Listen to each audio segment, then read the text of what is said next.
व्यक्ति को एकदम ये लगेगा कि ये व्यक्ति डिप्रेशन में है, ये डिप्रेशन का शिकार है। और कई बार डिप्रेशन के शिकार को ही हम भूत प्रेत से ग्रसित मान लेते हैं। हम ओझाओं के चक्कर में, झाड़ फूंक में उसको बेचारे को हम बेकार कर देते हैं। होते हैं, भूत प्रेत भी होते हैं, सब चीज़ें भी अपनी जगह कायम होती हैं, लेकिन ये तय करना ज़रूरी है कि वास्तव में इसके ऊपर कोई ऐसी चीज़ है, नेगेटिव एनर्जी का वास है, या ये व्यक्ति रियल में ही इसके ग्रह ऐसे हो रखे हैं, जैसे मैंने चंद्र और बुध की बात बताई। तो उस स्थिति में उसकी मानसिक स्थिति गिर रही है और हम उसके ऊपर कुछ और समझ रहे हैं, तो वहाँ वो बीच का भेद समझना पड़ेगा। डॉक्टर भी ऐसे ही करते हैं। अगर किसी की बीमारी जब तक नहीं पकड़ी जाएगी तब तक के उस व्यक्ति का सही से इलाज, ट्रीटमेंट नहीं हो सकता।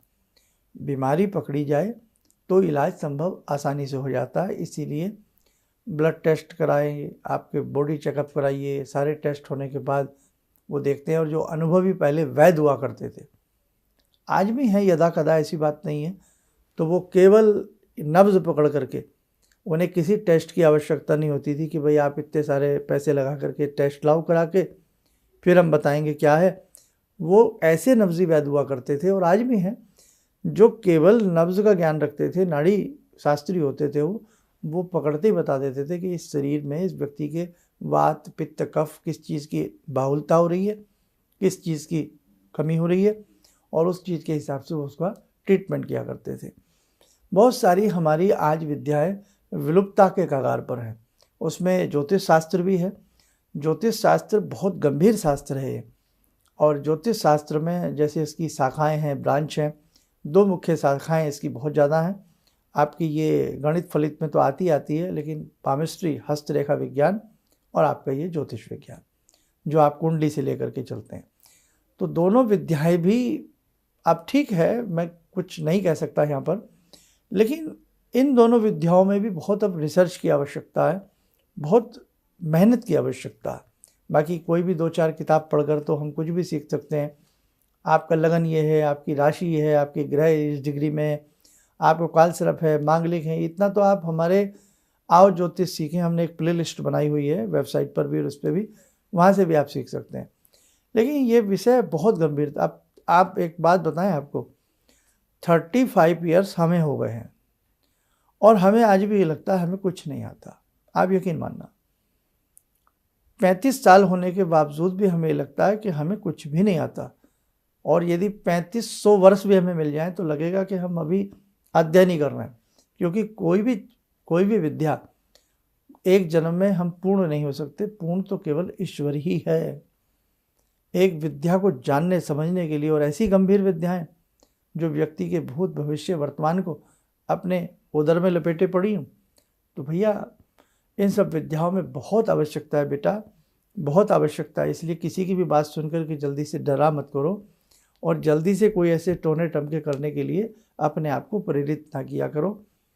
अपना उद्धार स्वयं से ही होगा, ये बात गांठ बांध लो। आप ये भी लालच छोड़ दो कि हम गुरुजी के पैर छू लें जाके और हमारा उद्धार हो जाएगा। गुरुजी किस किस का उद्धार कर सकते हैं? गुरुजी भी तो तभी उद्धार करेंगे जब गुरुजी के पास तप की शक्ति होगी। और जितना हमारी जेब में पैसे होंगे हम उतना ही तो बांट सकते हैं। जितना तप हमारे पास है हम उतना ही तो दे सकते हैं। एक्स्ट्रा कहाँ से दे दें? अब लाखों हज़ारों लोग हमसे रोज़ मिलें, हम सबको आशीर्वाद दें तो सबको आशीर्वाद फलित हो जाएगा? सोचने की बातें हैं। इसलिए गुरु जो कहें, आप गुरु महाराज के पास जाएं, गुरु जी बैठें, पैर छुएं, अब वो जो आज्ञा दें, बेटे ये मंत्र पढ़ो, ऐसी साधना करो, ऐसा तप करो, जप करो, दान करो, सेवा करो, उस पर अमल करिए, उस पर आगे बढ़िए, आपका उद्धार जरूर होगा। कहने का भाव यही है कि जब तक आप अपने लिए स्वयं मेहनत नहीं करोगे, चाहे वो मंत्र विज्ञान के क्षेत्र में हो, किसी भी रूप में हो, तब तक आप अपना उद्धार नहीं कर सकते। और अपना उद्धार स्वयं ही व्यक्ति कर सकता है। ये बात बेटा इस कली काल में संपूर्ण रूप से लागू होती है। अब वो जमाने गए, किसी ने सिर पे हाथ रखा और हमारा कल्याण हो गया। अब तो बेटा रात दिन मेहनत, पसीना बहाने के बाद भी व्यक्ति को ये लगता कि शायद हम कुछ नहीं कर पा रहे। 40-40 साल की जॉब करने के बाद भी ये लगता है हमने कुछ नहीं किया। 50-50 साल पसीना बहाने के बाद भी ये लगता है हमने कुछ नहीं किया। अब तो बड़ा समय विकट है। और आने वाले 10 साल, ये हमारी भविष्यवाणी है, आने वाले 10 साल बहुत ज़्यादा तीक्ष्ण होंगे, बहुत ज़्यादा विकट होंगे। इसलिए संभलने का समय है। भगवान से अच्छे से जुड़ जाइए, नेकी के रास्ते पर चलिएगा, अच्छे काम करिएगा, नॉनवेज कतई छोड़ दीजिएगा, लेदर के प्रयोग बंद कर दीजिएगा। जो भी जीव हैं उन पर दया भाव पूर्ण रूप से दिखाइएगा, मन से दिखाइएगा, नहीं तो बेटे आगे के रास्ते ध्रुव ही ध्रुव हैं।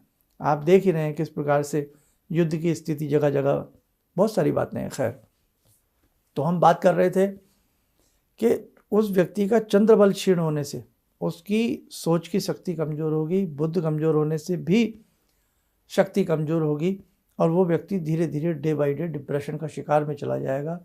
हर समय उसके थॉट्स नेगेटिव हो जाएंगे। हम उसके कहेंगे मार्केट चलो, नहीं नहीं नहीं, कोई ये कर देगा, बेटा आप 2 लोगों में बैठो, नहीं नहीं ऐसा हो जाएगा, आप उनसे बात करो, नहीं नहीं वो मुझे पसंद नहीं है। मतलब वो हर चीज़ को वो व्यक्ति नकारात्मक ही लेगा। तो ऐसे योग इंसान की हथेली में होते हैं। तो मैं यही कहूँगा कि आप सबसे पहले उस व्यक्ति का मेडिकल चेकअप कराएं, अच्छे से उसका ट्रीटमेंट, मेडिकली ट्रीटमेंट भी कराएं, और उसके साथ साथ किसी अच्छे मर्मज्ञ को उस व्यक्ति की हाथ की रेखाएं भी जरूर दिखाएं, यदि कोई व्यक्ति इस हद तक नकारात्मक सोच में चला गया है।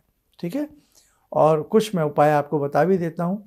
एक उपाय आप नोट करें कि पूर्णिमा के दिन सूर्य उदय होने से पहले उस व्यक्ति को किसी तरह उठावें। पूर्णिमा के दिन पता लग जाता है कैलेंडर में, इंटरनेट पे पूर्णिमा कब है, फुल मून। सुबह सुबह उसे उठा करके, जगा करके किसी भी तरह से उसे स्नान आदि कराइएगा, और 1 लोटा जल, उस जल में थोड़ी कुशा डाल लें, थोड़ा गंगा जल डाल लें, कच्चा दूध डाल दें, थोड़ा उसमें मीठा डाल दें। डाल करके यदि उस व्यक्ति से शंकर जी को शिव पिंडी पर चढ़वा दिया जाए अति उत्तम, नहीं तो उसका हाथ लगवा लें और आप उसके निमित्त शिव पिंडी पर चढ़ा करके मृत्युंजय मंत्र की 1 माला करें। आए पूर्णिमा, सूर्य उदय होने से पहले उस व्यक्ति को बहुत सुंदर लाभ मिलेगा।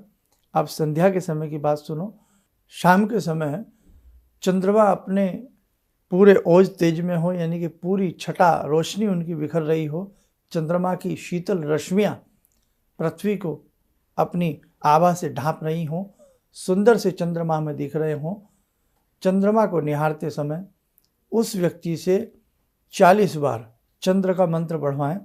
मंत्र आप नोट कर लें, लिख लें, ओम श्राम श्रीम श्रोम सह चंद्राय नमः।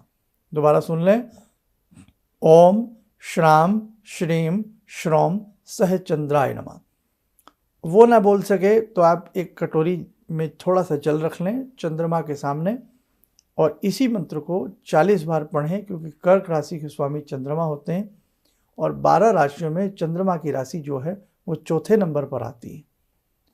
ठीक है, चंद्रमा को 12 राशियों में एक ही राशि प्राप्त है, कर्क राशि, उसके वो स्वामी होते हैं। तो 40 बार आप इस चंद्र मंत्र को आप उस व्यक्ति के, बच्चे के लिए, किसी के भी लिए पढ़ लें, और फिर वो जल जो है वो उसको पीने के लिए चंद्रमा की रोशनी में ही दे दें। ऐसे बच्चों को गणेश रुद्राक्ष, या ऐसे व्यक्ति को गणेश रुद्राक्ष पहनाए जाए, बहुत अच्छा है। व्यक्ति बड़ा है, वयस्क है, तो ऐसी स्थिति में हम 14 मुखी या गणेश रुद्राक्ष उसको पहनावें, और उनके लिए चंद्र शांति भी हम करवाएं। और एक स्थिति में और ध्यान से सुने, सोते समय उसके सिराने कोई ना कोई चांदी का चौरस टुकड़ा, चांदी का सिक्का उसके सिराने, उसको पता ना हो भी तो वो रख दिया जाए। सफ़ेद रंग के सोने के शयन कक्ष के बिस्तर होने चाहिए, उसको निश्चित तौर से लाभ मिलेगा। और एक उपाय आपको और बता दें, ये बहुत कारगर साबित हुआ है, अनेकों बार हमने इसको देखा है। सफ़ेद रंग की गाय को सफ़ेद रंग की लोइयाँ, उनमें हल्की हल्की चीनी लगा करके सोमवार के दिन, ऐसा आप 4 सोमवार करें, 11 लोई बना लें या 40 लोई बना लें, आटे की छोटी छोटी बना लें, थोड़ा थोड़ा चीनी उस पर रख दें और वो कहीं भी गौ माता को खिलवाएं, बहुत ही अच्छा इससे भी लाभ मिलता है। और जब खिलवाएं तो हर लोई में मनी मन नमः शिवाय नमः शिवाय नमः शिवाय का जाप करें। इतना करके देखें, नकारात्मक सोच से उस व्यक्ति का पीछा छूटेगा, कहीं ना कहीं उसके अंदर विल पावर बढ़ेगी, ज्ञान बढ़ेगा, बुद्धि बढ़ेगी, मेधा बढ़ेगी। और यदि संभव हो, ये तो बात हुई सार्वजनिक, सब कर सकते हैं ऐसा उपाय जिनको ऐसी समस्या हो। अधिक जानकारी के हिसाब से उस व्यक्ति की हाथ की रेखाएं किसी मर्मज्ञ के व्यक्ति को जरूर दिखाई जाए, ताकि और गंभीरता से पता लग सके कि समस्या क्या है, बात क्या है, समस्या की जड़ में क्या समस्या छिपी है और उसका निराकरण आसानी से हो सके।